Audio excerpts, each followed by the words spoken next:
శ్రీవారి భక్తులకు టీటీడీ తీపి కబురు. అడిగినన్ని లడ్డూలు ఇచ్చేందుకు టీటీడీ చర్యలు. అదనపు లడ్డూల తయారీకి అవసరమైన సిబ్బంది నియామకానికి సిద్ధం. డిమాండ్ దృష్టిలో ఉంచుకుని టీటీడీ అడుగులు. తిరుమలలో కొలువైన శ్రీ వెంకటేశ్వర స్వామి వారి లడ్డూ ప్రసాదం భక్తులకు ఎంతో ప్రీతిపాత్రమైనది.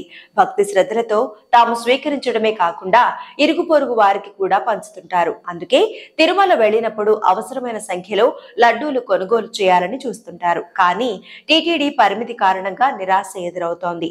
అయితే మున్ముందు భక్తులు అడిగినన్ని లడ్డూలు విక్రయించేందుకు టీటీడీ సమాయత్తమవుతోంది. ఈ మేరకు అదనపు లడ్డూల తయారీకి కావలసిన పోర్టు సిబ్బందిని భర్తీ చేసుకునేందుకు అడుగులు వేస్తోంది. భక్తుల డిమాండ్ దృష్టిలో ఉంచుకుని టీటీడీ ఈ దిశగా కదులుతోంది. ఇందుకోసం మరో 74 మంది శ్రీ వైష్ణవులు, 10 మంది శ్రీ వైష్ణవేతరులను నియమించాలని నిర్ణయించింది. వీరి సాయంతో రోజుకు అదనంగా 50,000 చిన్న లడ్డూలు, 4,000 పెద్ద లడ్డూలు, 3,500 వడలు తయారు చేయాలని నిర్ణయం తీసుకుంది. కాగా ప్రస్తుతానికి సాధారణ రోజుల్లో లడ్డూ విక్రయాల్లో పెద్దగా ఇబ్బందులు లేవు. అయితే వారాంతాలు, ప్రత్యేక పర్వదినాలు, బ్రహ్మోత్సవాల వేళల్లో లడ్డూలకు ఎక్కువ గిరాకీ ఉంటోంది.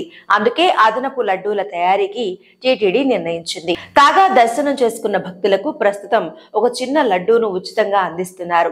సరాసరిన 70,000 మంది ప్రతిరోజు శ్రీవారిని దర్శించుకుంటున్నారు. అంటే రోజుకు 70,000 ఉచిత లడ్డూలు ఇవ్వాల్సి ఉంటుంది.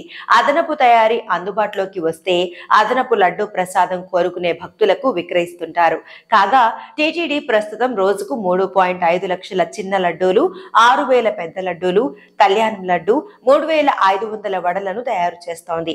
వీటిని తిరుమలలో సహా చెన్నై, హైదరాబాద్, బెంగళూరు, తిరుపతిలోని స్థానిక ఆలయాల్లోనూ విక్రయిస్తున్నారు.